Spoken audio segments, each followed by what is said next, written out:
Hello student, फिर से एक नए वीडियो में आप लोगों का स्वागत है। आज देखने वाले हैं, देखिए ये वीपीआई, समझिए वीपीआई आपको ये क्वेश्चन या तो ऑब्जेक्टिव में देता है या सब्जेक्टिव में देता है। अब देखिए ये क्या, यहाँ पर है अभाज्य गुणनखंड। क्या है? अब देखिए ये गुणनखंड का मतलब होता है तोड़ना, ऐसा समझिए।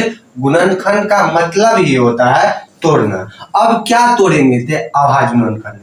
क्या 96 और 4 से 4 का आपको कह रहा है 96 और 4 से 4 को अभाज्य गुणनखंड में, अभाज्य गुणनखंड विधि से एचसीएफ और एलसीएम निकालेंगे। हम क्या बताए थे, जब ये गुणनखंड दिख जाए तो तोड़ेंगे। तो किसको तोड़ेंगे? जो संख्या रहेगा वो। यदि आपको गुणनखंड दिख जाए बहुपद में या द्विघात समीकरण में दिख जाए तो जहां भी दिख जाए आप ये समझिएगा तोड़ना। अब देखिए यहाँ पर क्या है 96, तो 96 को हम क्या करेंगे अभाज्य गुणनखंड निकाल लेंगे। जैसे ही 96 का अभाज्य गुणनखंड निकालेंगे तो 96 देखिए 2 से लगाए कितना आ जाएगा 48, फिर देखिए इसको 2 से लगाइए कितना आ जाएगा 24। क्या हो गया? ये क्या हो गया? ये क्या 2 क्या अभाज्य संख्या, क्या करना है तो अभाज्य गुणनखंड में हमको तोड़ना है। फिर 2 से लगाइए तो 12, फिर 2 6 आ गया, अब 2 से लगाइए 3 आ गया।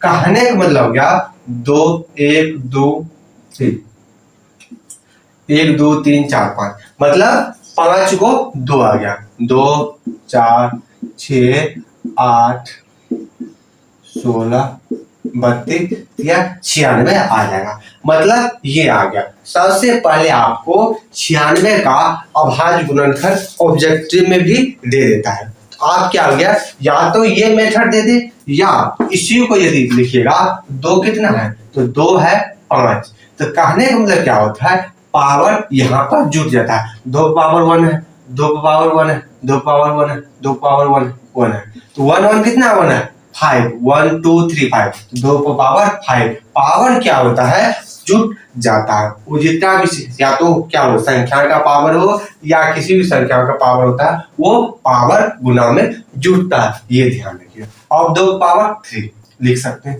या इसी को हम लिख सकते हैं 2 स्क्वायर गुने 2 पावर क्यूब गुने 3, ये लिख सकते हैं। मतलब क्या हो जाएगा, ये ऑब्जेक्टिव के लिए आपको दे देगा। जब भी दे तो इस तरह से आपको फर्क दे सकता है। ये तीनों 96 का अभाज्य गुणनखंड तीनों है, क्या करेगा आपको चेंजेबल करेगा, डायरेक्ट ना देकर इनडायरेक्ट आपको दे देगा। लेकिन घबराना नहीं, ये ऑब्जेक्टिव।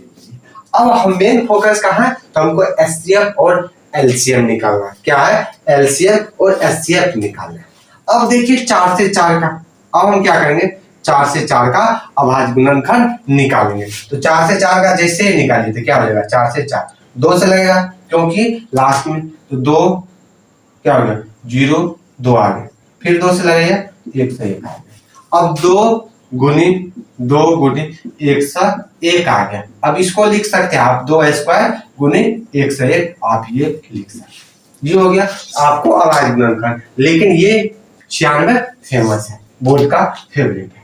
अब हम क्या करेंगे, अब क्या करेंगे एचसीएफ क्या कहता है, एचसीएफ कहता है आपको क्या हो, यदि जो दोनों संख्या मुझे कॉमन हो, मतलब जिसमें दोनों संख्या जो कॉमन हो उसको लिखकर आप गुना करिए। यदि 2 संख्या हो तो दोनों लिखकर आप गुना कीजिए, एचसीएफ कहता है। लेकिन एलसीएम क्या कहता है, एलसीएम कहता है जो संख्या उसको एक बार लिखिए और बाकी जो बचा सारे को आप गुना कीजिए। तो यहाँ पर हम लिखेंगे क्या लिखेंगे, अर्थात लिखेंगे 96 और 4 से 4 का एचसीएफ। क्या हो गया एचसीएफ, 96 और 4 से 4 का एचसीएफ। तो अब देखिए यहाँ पर जोड़ा लगेंगे, जैसे ही जोड़ा लगाएंगे तो क्या देखिए यहाँ पर 2 है, 2 जोड़ा लगे। अब देखिए फिर यहाँ पर 2 है, जोड़ा क्या हो गया जोड़ा लग गया। जो कितना जोड़ा लग गया, जोड़ा जितना लग गया तो 2 गुनी 2। अब दोनों का गुना कर दीजिए, 4 मेरा आंसर आ गया। मतलब ये अभाज्य गुणनखंड विधि से आ गया, ये हो गया। अब देखिए दूसरा क्या आता है, तो 4 से 4 96 और 4 से 4 का क्या होगा 96 और 4 से 4 का।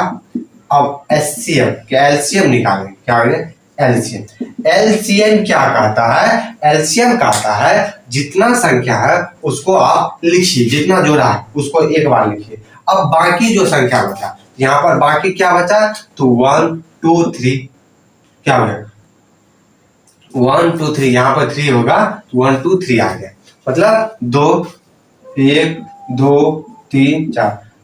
अब देखिए यहाँ पर क्या गुनी 1 से 1 आ गया, क्या हो गया 1 से 1 आ गया, ये था। अब क्या आ गया, ये आ गया 2 दूनी 4 दूनी 8 8 दूनी 16, क्या हो गया 8 दूनी 16। अब देखिए यहाँ पे क्या है 16 तिया 32, क्या हो गया 16 तिया 32, ये आ गया 32 आ गया। 2 दूनी 4 दूनी 8 दूनी 16 16 तिया 32, 32 गुना 1 से 1 आप कर सकते हो। जैसे 2 दूनी 4 दूनी 8 दूनी 16 16 दूनी 32 32 तिया 96, ये हो गया। मतलब क्या हो गया 96 और 1 से 1 आप जैसे एलसीएम निकालिएगा, ये आपको आप डायरेक्ट इसको गुना करके लिख लीजिएगा, ये आपका रिजल्ट आ जाएगा। क्या आ जाएगा, आ जाएगा। ये 4 से क्या 4 से 4 2 दूनी 4, तो ये आ गया। आवाज गुणन का मतलब क्या होता है, तोड़ना होता है। क्या होता है, आवाज गुणन का मतलब क्या होता है, तोड़ना होता है। क्या हो गया 2 भाग। तो ये क्या हो गया, ये आपको ऑब्जेक्टिव में पूछ देगा। क्या होगा, आप इसको गुना कीजिए। तो 2 दूनी 4 दूनी 8 दूनी 16 16 दूनी 16 तिया क्या हो गया 16 तिया 48, क्या हो गया 48, क्या हो गया 48। और 1 2 3 48 दूनी 96, क्या हो गया 2 रह गया। तो 96 गुनी 1 से 1 कीजिएगा, आपको 96 रिजल्ट आ जाएगा। क्या आ जाएगा 96। मतलब क्या हो गया, आप क्या कीजिएगा 4 और 96 लास्ट में लिखकर आप आंसर कर दीजिएगा। कहने का मतलब क्या हो गया, 4 इसका एचसीएफ हो गया और 96 इसका रिजल्ट आ गया। मतलब ये क्या था, 2 जो जोड़ा लग गया। अब देखिए 2 यहाँ 2 को अब बचा, ये यहाँ पर 3 है, 3 को 2 और 3 1 से 1 आ गया। मतलब इसका राइट आंसर 96 एलसीएम हो गया और 4 क्या हो गया एचसीएफ हो गया। यही था आपका ये सवाल था, आपको इजी मेथड से ये बनाना है। देखिए आप इतना ही बना दीजिएगा, आपका रिजल्ट आ गया। यही था आज के दिन। यदि आप इस वीडियो से संबंधित कहीं प्रॉब्लम कमेंट कर सकते हैं। आज के दिन तब तक के लिए बाय बाय, टेक केयर, स्वस्थ रहिए।